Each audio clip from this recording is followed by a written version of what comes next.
French President Macron has given local authorities in France the power to apply a punitive 60% council tax surcharge on second homes in the country.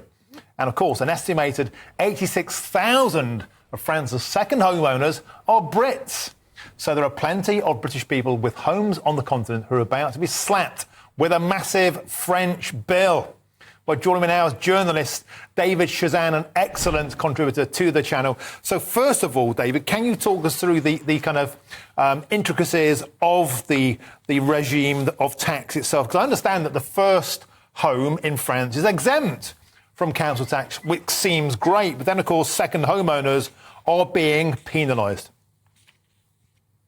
That's absolutely right. This was one of President Macron's flagship policies when he first came to office back in 2017, and he promised that most French people would be exempt from what we would think of as council taxes, but not second homeowners.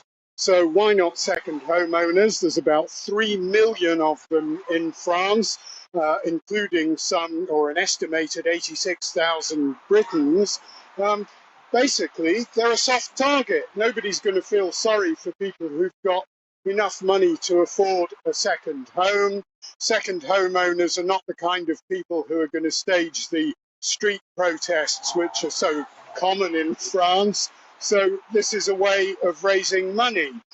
How much is it actually going to go up? Well, by a minimum of 7.1% this year across the country, and local councils have been given discretionary powers to put on an additional surcharge, which could be anything from 5 to 60%.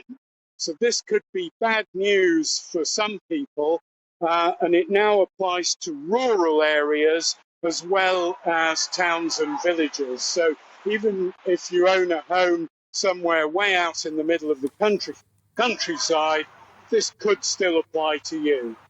OK, David, before we start saying too much that Macron is having a pop at the Brits, it's quite similar, actually, to plans proposed in Britain. People in places like Devon and Cornwall are getting quite fed up of second homeowners. Is this more of a wealth stealth tax, do you think?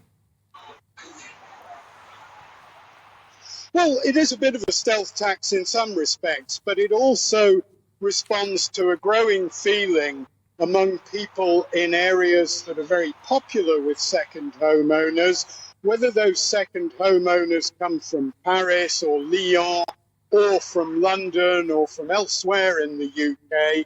In many areas, they are simply not popular. Why? Because locals feel that they drive house prices too high, make them unaffordable for local people, so they're quite happy to see the government doing this.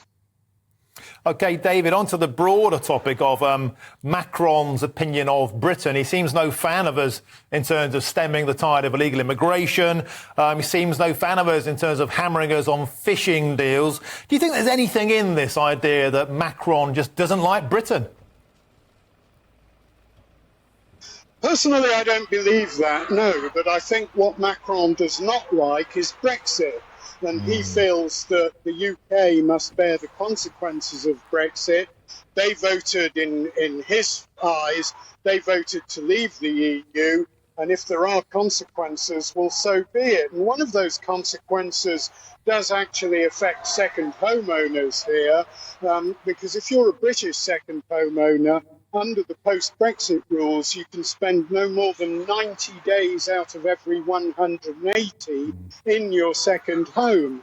So for people who wanted to, say, retired people who wanted to spend a considerable portion of the year in their second homes in France, that's now not only more expensive, but also more difficult.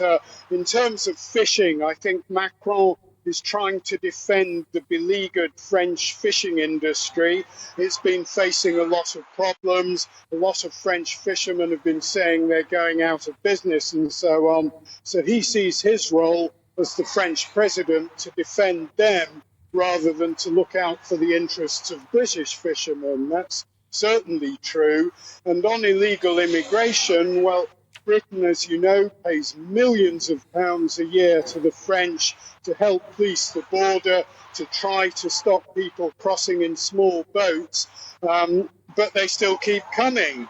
The French say that they, even with all this money that's being pumped in by the UK, it's impossible to police this very long coastline and to stop all the small boats putting out. So okay, I David, think all of these issues are going to continue to be a source of disagreement. OK, David Chazan, I'm going to have to cut you short there. Fascinating insight from France. Thank you for joining us today on GB News.